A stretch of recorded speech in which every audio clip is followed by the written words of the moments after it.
This is Chapter 10, focused on price, the online value.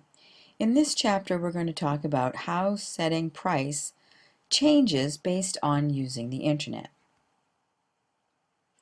Price is the amount of money charged for a product or service.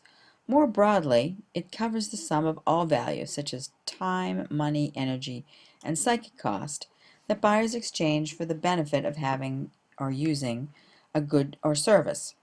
A fixed price refers to one price set for all buyers. Dynamic pricing means varying prices for individual customers.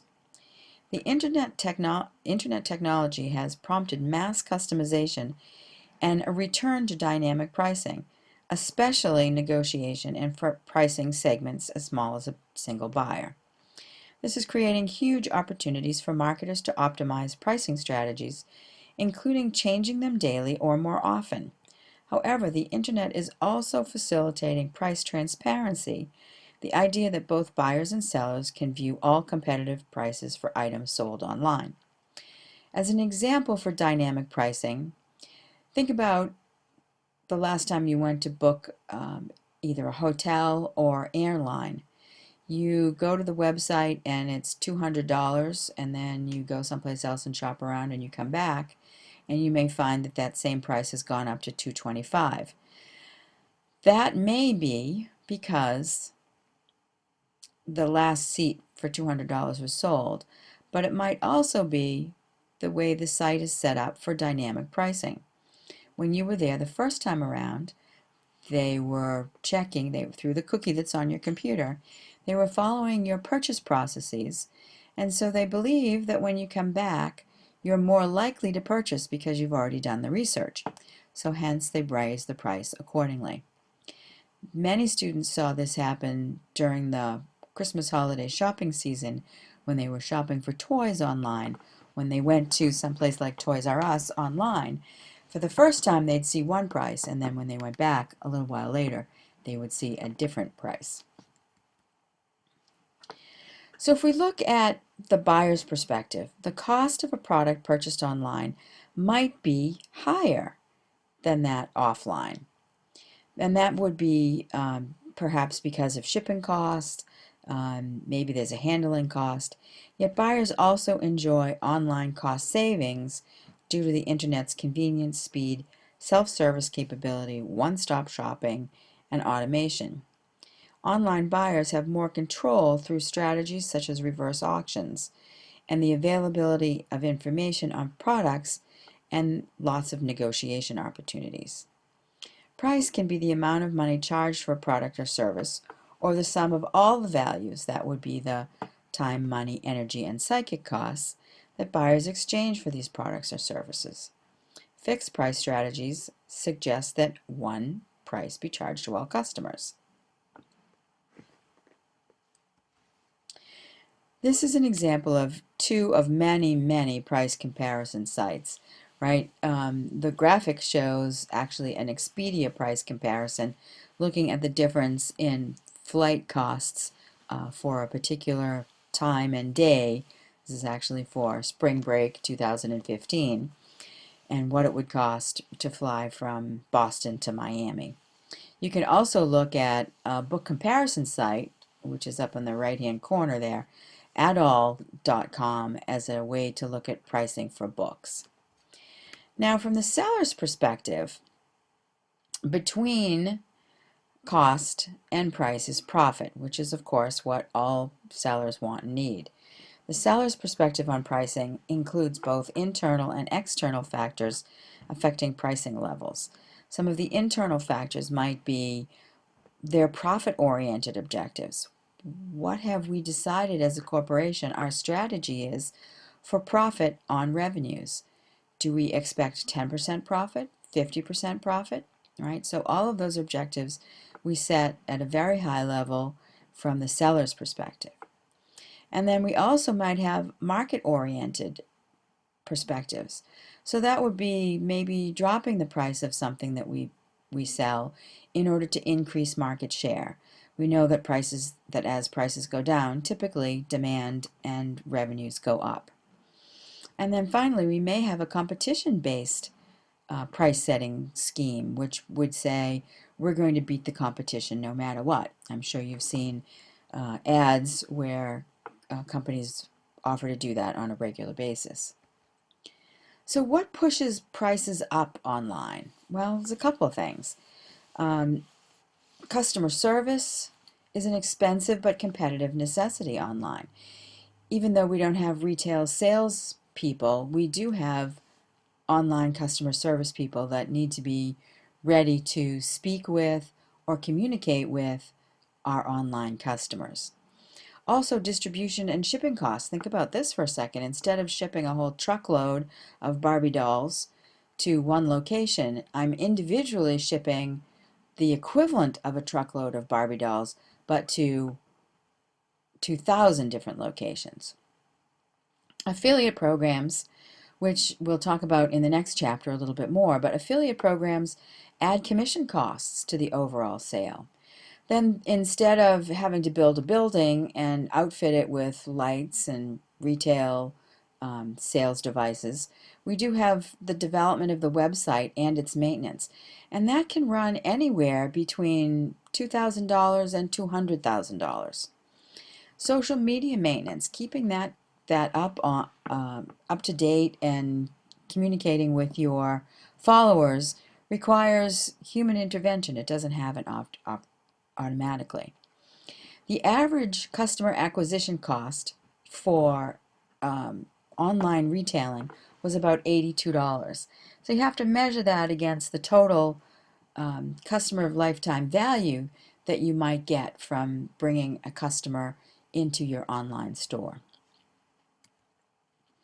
Now the flip side of this is, where does online pricing save money? Well, there's a lot of things that that bring the prices down. Part would be firms can save money by just using the technology. Self-service order processing is a heck of a lot less expensive than having a staff full of retail salespeople. Things like just-in-time inventory, right? Just-in-time inventory says when I sell a unit, that's when an order is placed for a replacement order on a regular basis. Customer service overhead, things like printing and mailing, right? We're not mailing things. Typically we're not mailing, 10,000 brochures or a million catalogs. And these are the efficiencies that usually result in lower prices for customers online. However, it's really important to note that most retailers who operate online and offline have equal pricing in both places, because it's really important to ensure customer satisfaction and standard pricing across the board. The book talks about perfect pricing and market efficiency. In an efficient market, there's high price elasticity. So price elasticity is the ability for the demand to change based on the price of the goods.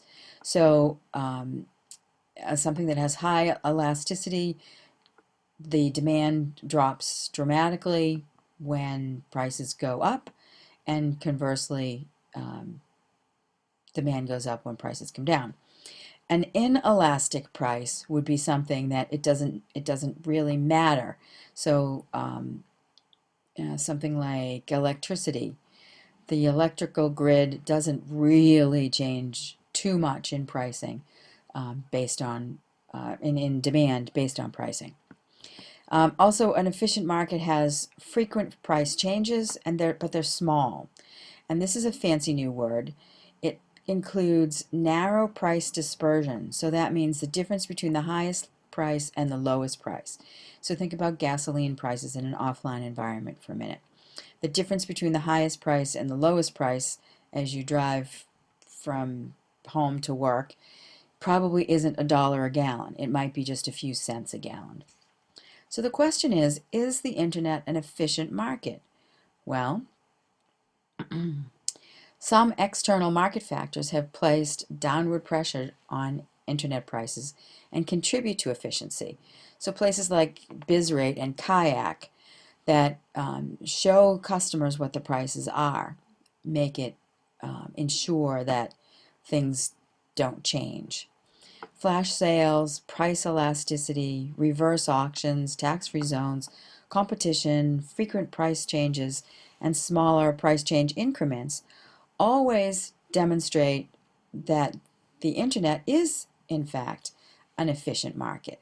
There are lots of flash sales. We have reverse auctions like Priceline.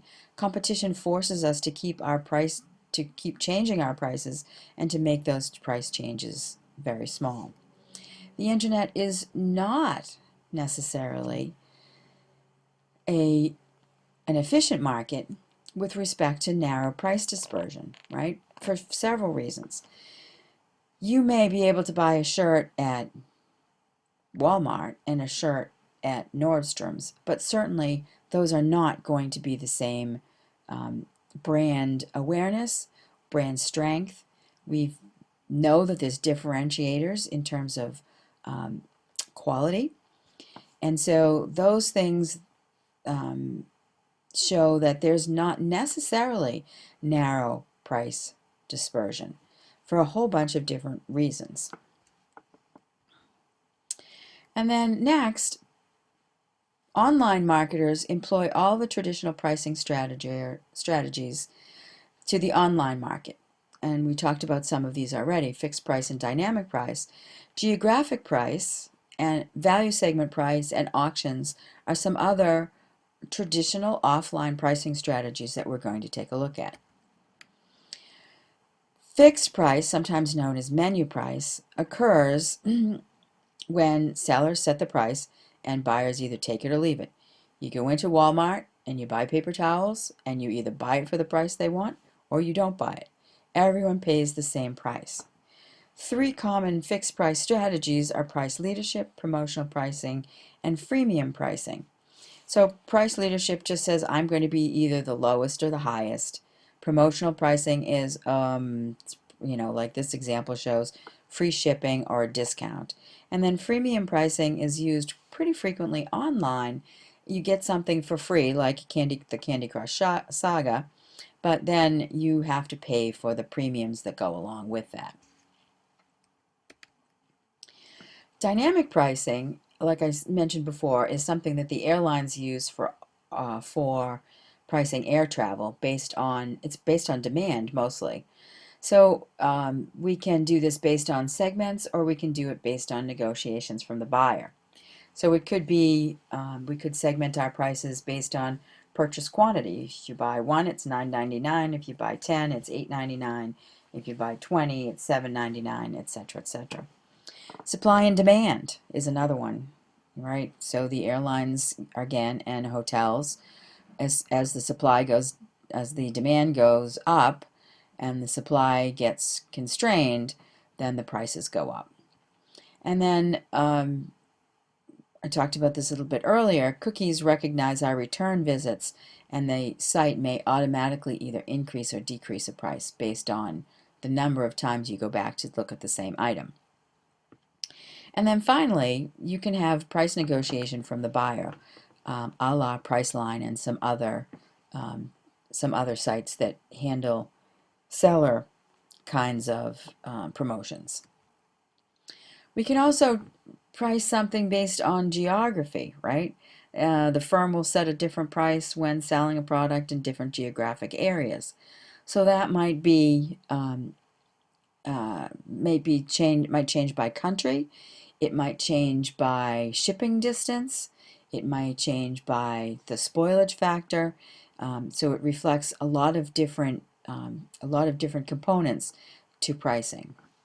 And then we have value segment pricing. Value segment pricing recognizes that not every customer provides equal value to the firm. 80% of a firm's business typically comes from the top 20% of its customers. So we may set up special pricing for our 5-star customers because we know they're going to come back on a very frequent basis. And then through auctions, we have the price being set in a back and forth environment. Think about eBay. eBay uses a